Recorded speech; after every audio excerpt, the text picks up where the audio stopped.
Hello, everyone. My name is Maxime. This podcast was created to help you live your life to your fullest potential. Let me introduce myself. I am a coach, entrepreneur, philanthropist, and the world's #1 whole food, plant-based body recomposition expert. From supporting and losing family members through cancer, including my ex-partner, from sleeping in my car and being $60K in debt, I turned my life around in 1 year and rebuilt myself completely while building multiple successful multi-six-figure companies. Throughout the years, I've built a solid foundation through health and fitness that has allowed me to level up in other areas of my life, including health, relationship, family, and business. Through those ventures, I've been able to help over 600 people from around the world completely level up their mindset and get in best shape of their life on a plant-based lifestyle. I wish this podcast to be of service on your journey. Enjoy the episode. All right. Good morning, everyone, and welcome to another episode of the Maxime Show. Today, I am joined by Brian Bradley from Egoscue. Brian, how are you doing today? Still alive. I always say to people I could be dead or living in LA, but then we might have some listeners from LA, so their feelings are going to get hurt. So I won't say that. Well, that's why I just moved to LA from Canada. Oh my God. What are you thinking? Well, sunny weather is what I was thinking. That's why I came down here. I'm done shoveling snow and traveling on a snow machine. I'm good. Yeah, absolutely. I just need a bit of sun. I couldn't do the rain or the gray weather from BC anymore. Yeah, but you guys have like the Kamloops, you have Whistler, you have the North Shore for mountain biking. Come on. It's pretty. I was actually in Squamish, so really near to Whistler, so a lot of great mountain biking trails, but only 6 months out of the year. The other 6 months, it's pretty terrible. Yeah, no, well, that's, we blow this thing up and then you have a house in each place. You're fine. Exactly. What's going to happen? And like I mentioned to you on our message, like I just recently joined Platinum Partnership. So eventually I'll have a house in both areas. But that's also kind of where I heard of you from the first time was from doing UPW a few months ago. And then seeing you at Business Mastery a few weekends ago. I was really intrigued with the work that you're doing at Egoscue. Egoscue or Egoscue? I want to make sure I say it properly. Egoscue is Pete's last name. So yeah, okay. That's where I was at this last weekend for our corporate meetings. We have clinics in Mexico, Japan, all over the US. We bring them all together like a little mastermind and make sure that they're all, in compliance as it relates to what the mission of the method is. I think that's very smart for businesses, looking at different marketing techniques, things like that, because a lot of people, it always drove me nuts, when I'm out there talking to, 100,000 people and some tech people are going, well, we're looking for like 0.5%. And I'm like, 0.5%? Like what? Like who? I guess that's okay in the digital world, but in my world, I'm going, I'll take 50.5%. You got to give them a compelling reason to want to stay with you and talk to you. Yeah. So I'm curious I would like to know a little bit more about your journey and what got you there and what is Egoscue and how you got involved with them. Because I think it's a pretty unique field and most people that are in the health space have their own history of like either issues with their own bodies or a big passion for helping others. So like what got you there? Yeah, I have a major history with my body. My body's amazing. I love it. Whatever God you believe in developed it perfectly, blah, blah, blah. But I never really had pain. But I did have some dysfunction. Broke my leg in baseball. And then I wondered why, hey, my squat was always rotated. I wasn't in the Olympics because I ran slow. Maybe I just sucked at running. Okay, let's be honest. But ideally, when you get your body to work for you, that means getting it back to balance. That's what I learned from Pete Egoscue and when I came out of university. So at university, playing 5 years of rugby, that's a sport you play in the US when you can't play US football because you're not that good at it. So we move over to rugby's rough. I played a few times. It's all football players, but now it's starting like soccer. They're starting at 6 years old in the US. It's really starting to grab its own place. And, it's such a masterful sport in the sense of there's a technique to tackling, which I wrestled my whole life. So grabbing a hold of somebody versus running through them was always an easier thing for me anyway. So looking at that kind of stuff, it's more of a coming out of the university setting. I was a symptom treater, and what I learned from Pete Egoscue is symptom is just a message. I used to judge the symptom. Oh, you have a bad knee. You have a bad shoulder. Oh, your low back is bad. Okay, you should be on disability. No, that's treating symptoms. Rather than saying, what's my body trying to tell me, is a much better conversation. And it's much more fun when you can give somebody the freedom. Yesterday, I was on an Instagram live with Tana Amen from the Amen Clinics. Her husband has the Amen Clinics, but she has her own brand and she's out there talking. Her life's coming back to her. You know, this is a like 3rd degree black belt in Taekwondo or whatever martial arts she's doing, and her hip's starting to bother her, which is very common in that world.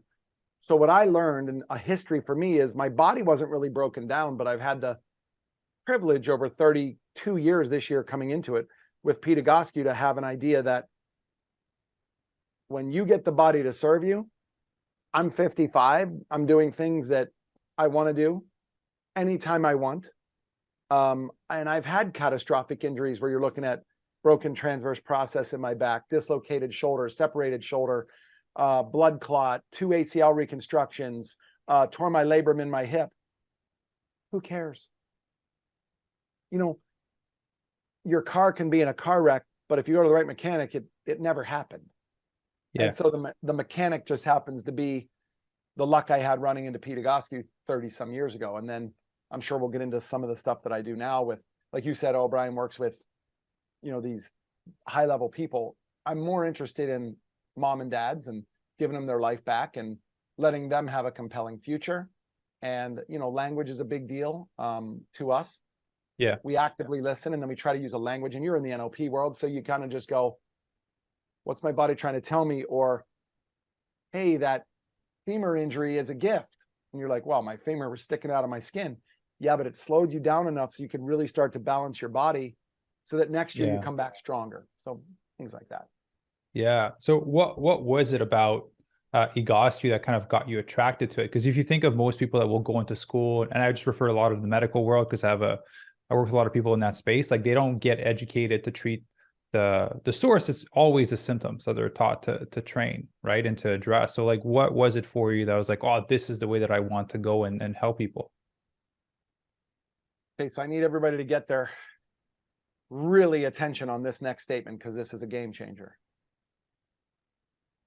You have to be able to admit just how dumb you really are. And I was just dumb enough to be able to see clearly that I ran into a guy who knew more than I did, Pete Egoscue. Yeah. But he knew nowhere near what I knew medically. Yeah. But he knew something I didn't know, which is the body as a whole. If the ankle sprain happens, we all know in the medical world, you sprain your ankle, your glute medius on that same side inhibits. And a lot of times it's looked at as a negative, like your glute medius is going to shut off. Oh no, not my glute medius. Yeah. But it shuts off as a protection mechanism to stop you from walking on the injured ankle. Yeah. So how can that glute medius be a negative? So you come back from the ankle sprain. I would have helped you do that as an athletic trainer going into the physical therapy world. Okay, this is what we're going to do. Now you're back. But back in the 80s, early 90s, we treated absolute symptoms. Well, I ran into Pete and learned that, yeah, you can do that and there's a place for it, but you better start to realize that the shoulder on this side has now dropped, the head's flexed to the other side. All of that is in an adaptation to keep the body as balanced as possible, like a scoliosis curve. Yeah. All because you sprained your ankle. So, you know, I was dumb enough, honestly, and Pete Egoscue would say that he's dumber because he had no medical to come in with blinders on. I think that's the big thing, right? It does put blinders on. The more that you learn, the more you get stuck in that field of vision and everything else kind of gets shut off. And when you quit listening, that's a problem. When it's all about you and your knowledge, oh, you're in some deep, deep trouble at that point because you're no longer concerned about them. Your significance issues have taken over and said, let me tell you how smart I am. Yeah. Versus I love being in the guy. Like I go to orthopedic meetings all the time to do talks. And my opening statement is, who the hell let me on stage? You guys are the experts, but I labeled it as, but who's taking care of you? While you're out there taking care of other people, it's my job to keep you in front of them. Tony Robbins. It's my job to keep you, Tony Robbins, on stage because there's millions of people, especially now, who need to hear your message. So just being part of that is, you know, it's a look, again, a universal God-given privilege. I don't look at that and go, Brian, you're so great at what you do. I'm really good at what I do, but I also know what I don't know how to do. And I'm really good at avoiding those things. So for me, it's, you give me a microphone, I'll talk all day, which I got to warn you, if we want this to be 45 minutes, you're going to have to shut me up here pretty soon. But I look at it as, when you guys as customers, as clients of mine, it's not about my knowledge. That's why I like the question. You're like, Brian, how'd you get involved? That's great. But now we got to get into the important stuff, which is, I got lucky and I was dumb enough to be able to see something in front of me that was amazing, which made me a heck of a lot smarter. But when you get that good, now you can really hone in on what you do. And this is all I do, is posture and performance. And I give all the credit to Pete Egoscue for not firing me 30 some years ago, by looking at me like, I don't know if this guy has it. He saw something, I saw something, and it was a perfect match. Yeah. So, well, let's dive into it. So what's the philosophy behind it? Obviously, you talked about not treating the symptom and actually going to the core issue, but I'm sure there's a bit more to it. Well, it's just this picture over my left shoulder. Being Literally, alignment. when your body deviates from feet straight, ankle, knee, hip, shoulder, ear being perfectly in a line. Now, are you ever perfect? Well, not in today's society. These kids today are born with a cell phone in their hand looking down at it. So that already is working against that. But instead of saying, well, that's just how kids are now and that's how it's going to be, I gave my kid an unfair advantage. So, do you have kids? No. Are you going to have kids? At one point, yes. Well, you're living in California. Sooner or later, you're having kids. Okay, so let's just say this. Say you have 1 kid or 3 kids. What's the one thing you can do, number one, to give them a clear advantage over all your friends' kids and other parents who think their kid's going to be an amazing athlete? From day one or whatever year, what's the number one thing you can do to give your kid the emotional, mental, fortitude, physical advantage? Well, I put them into sports. That's one thing I would do, because that gave me all of that from earlier on. I would nutrition.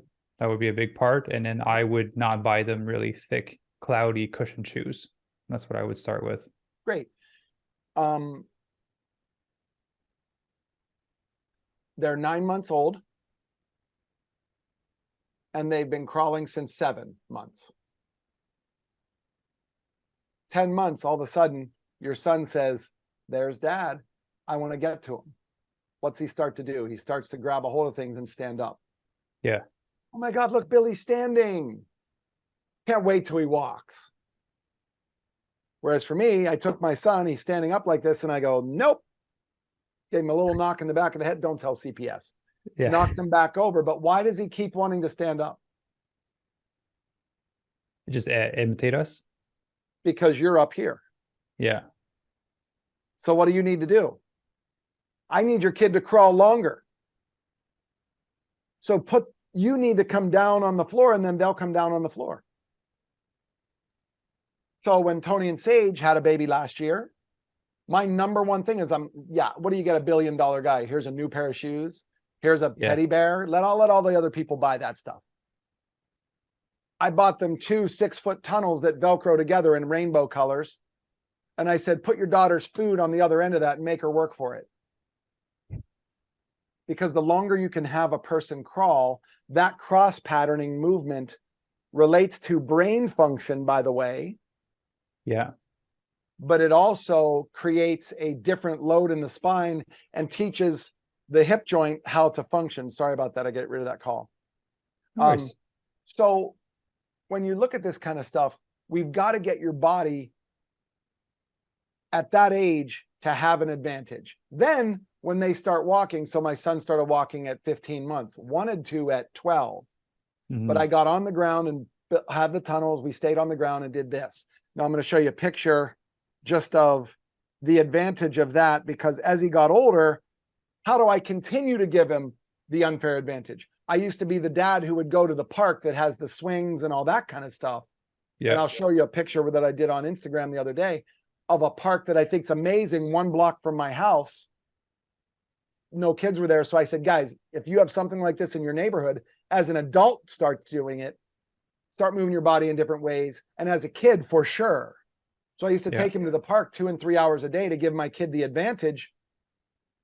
And by 14 years old, here's him on an elite soccer team, but look at his build versus the other 14-year-olds. So that's him with the red arrow. Just look at his body. That's zero weightlifting. Yeah. Now, okay, Brian, that's great. It could be genetics, whatever. And trust me, it's my genetics, so it's definitely not genetics. But here he is running a 200-meter run. He's in the back in the white shirt, and he's never run track before. He said, what do I do to win this? And I just said, pump your arms, your legs will catch up. Here he comes in the white shirt. That's a 200-meter run. Everyone. Bro, he started feeling bad. I'll tell you when he started feeling bad. He knew no one was around him, and he's like, dude, right about there, I started feeling bad, so I slowed down. Well, of course, he's my kid, so I said, if you ever slow down like that again, you're going to have a problem with your father. When your opponent's down, metaphorically, you keep them down. Golf, football, baseball, soccer, whatever it might be. Yeah. You're going to be the most functional clarinet player, or you're going to be the most functional soccer player, whatever you choose to be. I don't care, but you're going to be functional. And you do it in a way that turns the kid on. Hey, Dad, we've been at the park for 3 hours. Don't you want to leave? I'm like, why do you? He goes, no, I'm having a blast. I say to myself, then why the hell would I make him leave? Yeah. We have life going on, but I can run a business off this. Yeah. So when you start thinking about these kids my son grew up with the opposite of what was coming, which is what we're seeing in fruition now. Yeah. And during COVID hits March 2020. What do? Everybody's on lockdown. You were in Canada, you were for sure on lockdown, right? Mm-hmm. Same thing in LA, same thing in San Diego, whatever. We're all freaked out. Global killer, businesses and people. I said, you can be on Xbox 12 hours a day. Now, I'm supposed to be the anti-gaming, anti-sitting guy, get out and move. But I needed to keep his sanity up. Yeah. Start conversing with your friends on Xbox daily for, hey, we're still connected. How would you like a 13th hour, Cole? What do you mean, Dad? I'm like, take a 13th hour. Oh my God, you're the coolest dad around. Oh, whoa. Sign this. Because that means for that 13th hour, you owe me 1 hour of whatever I want. And he came out of COVID bigger, faster, stronger. Yeah. And psychologically sound and still in touch with his friends. They picked up right where they left off when we were once able to leave the house again. So there's decisions we can make about ourselves and our kids and our families that serve us without harming others. And honestly, that's what this entire book and method are all about. How do we just make it a better place by asking better questions? Pete Egoscue's disclaimer in this book. If you need someone else's permission, like an MD or something like that, to be careful, put the book back on the shelf. Leave it unread. Because the most important conversation you have is the one with yourself. Am I worthy? Do I want more? How am I going to get more? Great question. Yeah. And if you can't answer that, then run into someone like yourself who's a coach who might say, I have a couple ideas for you. Yeah. So basically, like, the foundation is, from what I'm understanding from the kid conversation, is allowing your kid to move with different planes of movement as well. Because I feel like when we were younger, we were playing outside, we're doing all these things. And as we got older into adults, it became very linear movement of like sit up, get up, phone, there's no lateral movement. There's no, like, we talk about doing animal flows, for example. But now what's happening is with the kids earlier on, they're being isolated in those linear forms of movement because of how life has been structured now. So a lot of them are not having the pleasure of playing hockey in the street, going to the park, or playing these different sports anymore. Climbing a tree without having to wear a helmet. Yeah, or knee pads. Yeah. No, I get that for sure. So you mentioned you like working with just like moms and dads, like regular people that are not necessarily like high performers and athletes. I do want to touch one last point from the athlete standpoint, because like I've done bodybuilding, powerlifting, Ironman. I've done pretty much every single thing you can think of. Never was I introduced to this concept of taking care of the body. It was always you go to the physio, you go to the chiro, maybe go to chiro, and then you stretch, and then that's pretty much it.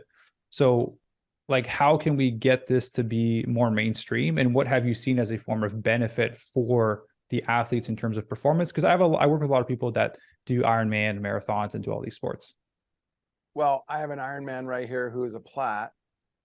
That's what I was looking for on my phone. Here's a Isn't picture. the guy that was introducing also for UPW, Scott, doesn't he do Ironmans too? I don't know. Scott probably could. I call him the greatest smelling human being on the planet because he makes his own cologne out of these essential oils. And he's like, yeah, the more I sweat, the patchouli starts coming out. I'm like, you're the Yeah. weirdest dude I've ever met about that kind of stuff, but somehow I'm attracted to it. You know, Yeah. he's just such a good dude. Here's a plat that 58 years young doing triathlons in Kona. Wow. That's the same guy 38 minutes later after 12 minutes of exercise. Already looks more jacked. The posture is great, but he definitely looks more jacked already. Well, thank God he had a tattoo, or I'd be lying to you. You don't even know if that's the same guy. Yeah. Guys, Yeah. listen. And here's a picture of a female. This one's a game changer too, because I get a lot of females going, yeah, I work out because I want to be healthy. I'm like, well, that's number 2. What's number 1? Well, because I want more energy. That's number 3. What's number 1? Because I want to look better. And I'm like, you didn't have to look around. That's like Yeah, it's telling okay. me every one of us looks in the mirror every day and better like what we see. Yeah. Well, I do. And some days I don't. I'm like, oh, okay, fat ass, let's do this, blah, blah, blah. Get off the white bread and quit eating pizza, which is, by the way, a good idea. But here's a picture of a young lady, I think 90 days later, before and after, from gray to black. Look at her shoulder position, how much better it is. But she's pain-free. But her biggest response was, I can't believe how my body's like shredding what I was carrying around. Yeah. Well, you're carrying lymph fluid around. Mm-hmm. You're not fat. In fact, you're PHAT, which is part of the lymphatic word. Your body's clogged up at the hip. So, Yeah. If I had to give one message, like, stop wasting your time exercising.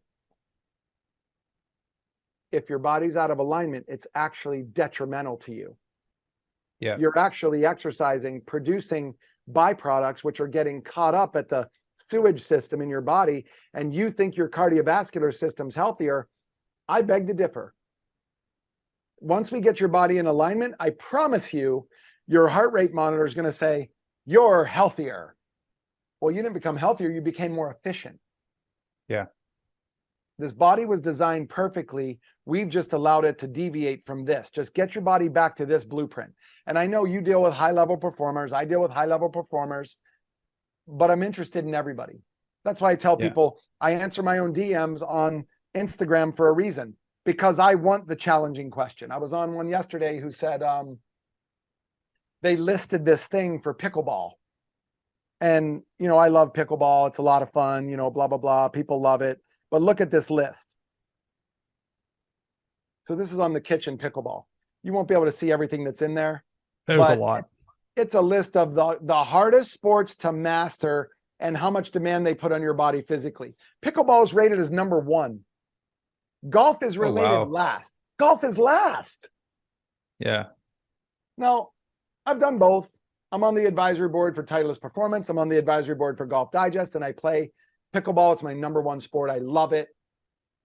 And I said, wait a minute. You're telling me that pickleball is the physical hardest and the hardest to master? You're lying to me. That's spoken by somebody who's never played 18 holes of golf and said, I love this sport and I'm going to master it. And then after 2 weeks, even with lessons, you got worse. Yeah. Whereas I just started too, for sure. I get that. Okay. So if you started after 30 playing golf, you're screwed. It's not going to happen. Yeah. You'll get better-ish, but you're not shooting 71 unless you're just a freak and you should be on the tour anyway. But a pickleball paddle, you and I would play 1 hour. And by the end of that hour, you're already better and understand how simple it is and how amazingly social it is and how it beats up on your body too. But after 3 times, you're going, I just went from a 2.5 where I could barely touch a ball or a 1. I'm playing in a month. I could play at the 3.5 level. And in a year, I'm for sure at the 4.0 level. And 4.0 would be equivalent to a year of golf, you going from, I shot 140 for 18 holes and now I'm shooting 100. You're still making gains, but from 100 to 80 and from 4.0 to 5.0, they're at least equivalent. It's much harder to do, even if you set your mind to it. I'm telling you that any misalignment out of this position makes both of those impossible to either A, play pain-free, because your talent will write a check that your body can't cash. Let me say that again. Yeah. The talent that you're going to have in your sport is going to write a check that your body can't cash. And we got to get it to be able to be cashed. Yeah. Well, it's interesting because I've never tried pickleball. I definitely I know it's very popular here in LA, so I definitely want to give that a shot now that I'm here. So when you talk about Ironman, you have the Ironman athlete that you just showed. It's very how do you work with someone with that? Because I have a huge following in the Ironman space and triathlon space, because the swimming is so linear with the rotation of the head. You're hunched down on your bike on your TT bars like I have back there. It's very your hip flexors get so tight from running. So what are the typical things that you see with triathletes that I you just work give with? them an interrupt at each stage. Imagine being hunkered over a bike for how many miles?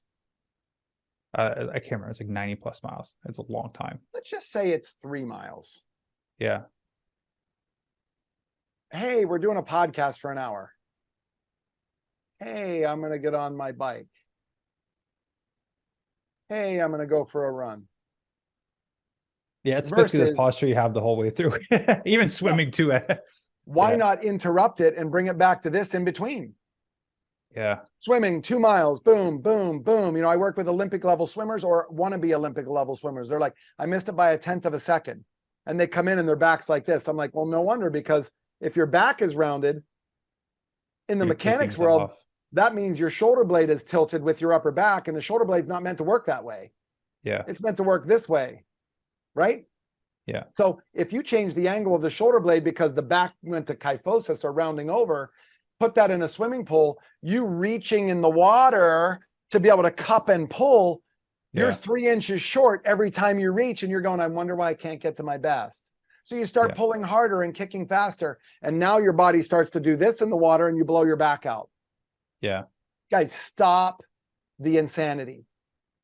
Stop deviating from this and getting into a position like this. Off that picture, that guy that I showed you, go back and look at it. He was just pissed. He's like, I'm not even close to my PRs. I'm going to eventually not be invited back to Kona. Yeah. So give yourself the advantage. I just got out of the water. I'm going to slip my shoes on and I'm going to say this. I got to hurry because I'm in a race. Put me on that bike. Let's go. Versus if I was the coach, I'd say, get your shoes on, calm down, play some classical music, just like the movie Warrior. Calm down. Before you get on the bike, stand pigeon-toed, hands behind head for 1 minute. Yeah, but that's 1 minute I'm going to lose. But I'm going to gain you 28 minutes on the backside. Yeah, I can see that. Because now I'm going from here to the bike here. Yeah. So I pulled this out because I just did this thing. It's funny, you're originally from Canada. Well, when I was racing mountain bikes, dumbest sport known to man. This is a race that I ended up, this was the bike that I was riding the year after. I won nationals at Deer Valley. I'm only telling you that because I was a pedaler and I didn't like being in the air, because every time you're in the air, you're losing time. I just kept the bike on the ground and pedaled. But look where my hip is in relation to that bike. I'm behind the seat, of course, because look where the bike's going. It's going downhill. Yeah. Well, if you're going downhill at 60 miles an hour, I found out the hard way that trees don't move. Yeah. But my goal was, this is how I won, was I was riding for years like this. And Pete Egoscue and I talked about it. He said, well, you've become a road biker, bro. I'm like, I don't even ride road. He said, you take your downhill bike and train. I said, I do, 60 pounds, blah, blah, blah. He said, get off the bike and start doing other stuff. So I started doing our workouts and more. So when I'm on the bike now, I entered the bike like this and could do that. So I was able to go ass back when needed. Yeah. And it gave me that 1 second gain here, half a second gain here, more control on the brake. I cheated. Yeah. I cheated. It's this picture. McGregor. Mm-hmm. He cheated. Now, when I say that, I mean it in such a good way because I don't want to piss him off and have him come and find me. Yeah, I figured. But in the first picture was the Khabib fight where Khabib cheated. Khabib came on looking better than the black shorts that Conor showed up in, all rounded over like that. But in the green shorts, Conor cheated. He got his body to work for him again. Yeah. And he won in 44 seconds. It makes me think of, it's not how hard you row in the boat, it's the boat that you're in. It's basically the efficiency of the boat. Right? I probably butcher the analogy, but it's basically what it comes down to. Is people are just pushing harder and harder and trying to go faster and faster, but the vehicle is not as efficient. So let me just say this for your listeners. For those of you who were just listening to what he just said, he was trying to make an analogy, but I want you to go back to the Tommy Boy movie where Tommy was trying to say, wait, it's got to be your butcher. Wait, if you could stick your head up, wait, you could take a look at a T-bone, go watch the movie and you'll see what he just did. He butchered the whole thing. So that's good. But I know what you mean. It's not the machine. I was on a $10,000 bike, but if I wasn't a good rider and my body was in a good balanced position, I'm not winning that race. Yeah. It's not the bike, bro. It's not my race. We race cars. It's not my car. It's where I'm in the seat and then how I'm able to take the gravity forces and the anchor. Why am I going outside to make a 90-degree turn? Why am I going outside? And I see guys cutting inside. I'm like, dude, you're just going to drift away and open up the inside for me anyway. So it's all physics. Yeah. So I love to talk about everyday people, or just like people like myself or you that work more at a computer all day typically. So you said something at UPW. It was like, don't bring a $2 chair, $2 butt to $500 chair or something like that. That really intrigued me because there's this big, I guess, marketing campaign of sitting is the new smoking, but you seem to be against that. So do you mind kind of explaining that to people? I'm absolutely against it. Sitting is a sport. It's not going anywhere. Train for it. Or it becomes the new smoking. Yeah. So what does that look like to not have a $2 butt and bring it to like $1,000 butt?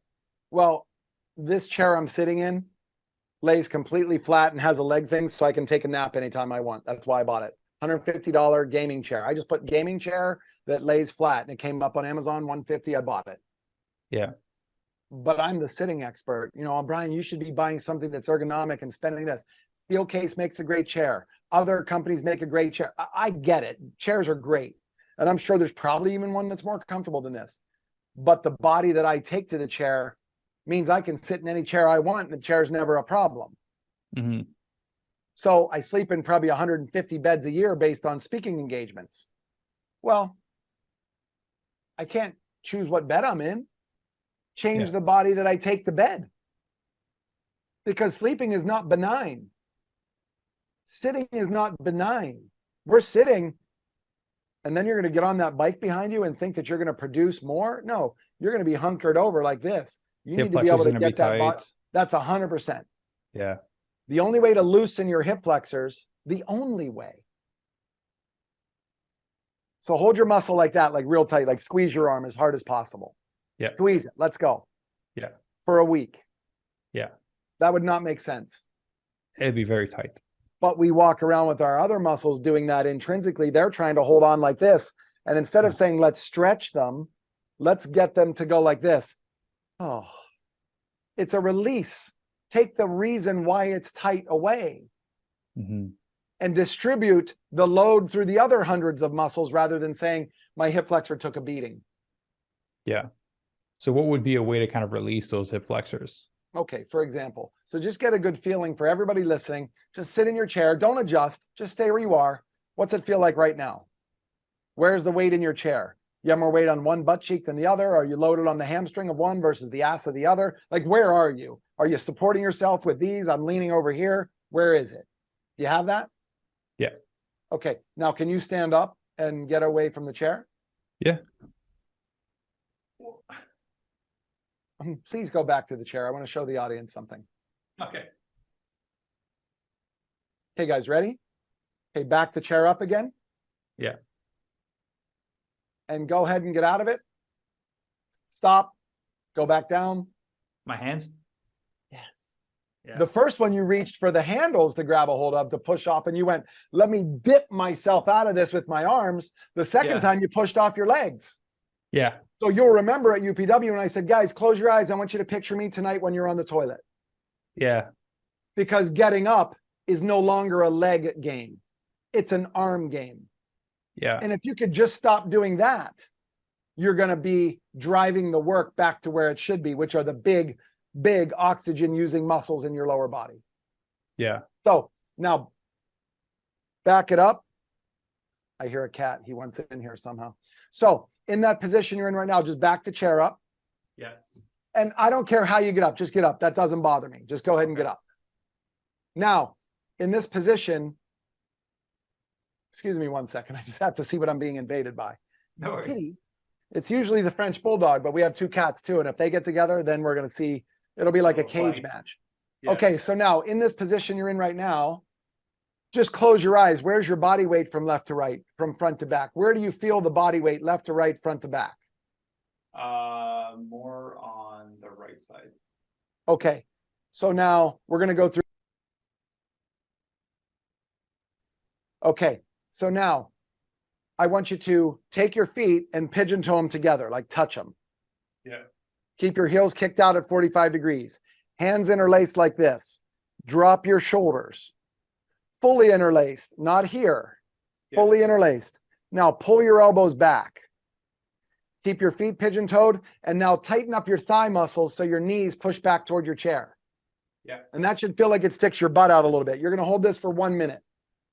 Okay. And everybody in here could be doing the same thing. So your feet are pigeon toed, 45 degrees, quads are tight, elbows back.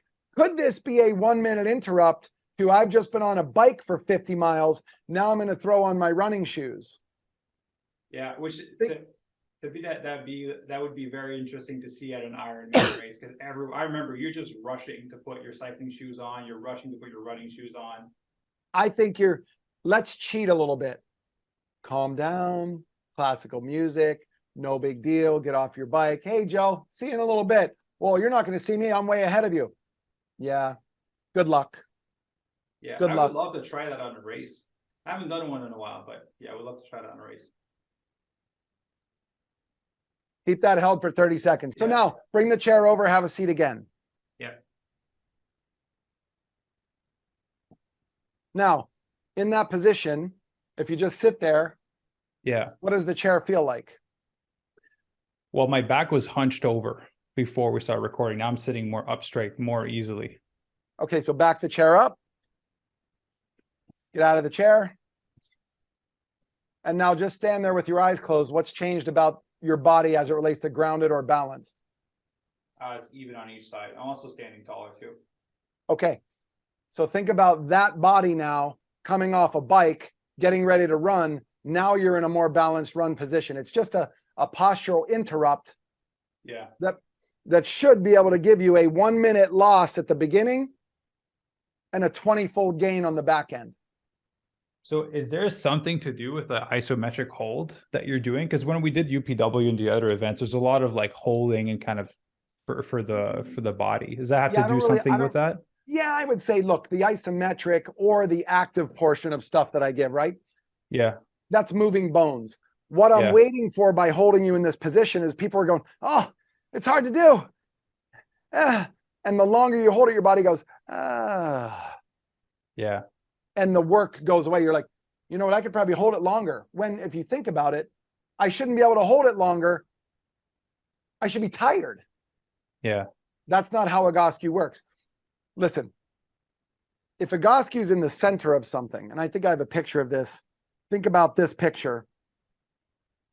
Egoscue is in the center of how your body works. Everything else follows. Mm-hmm.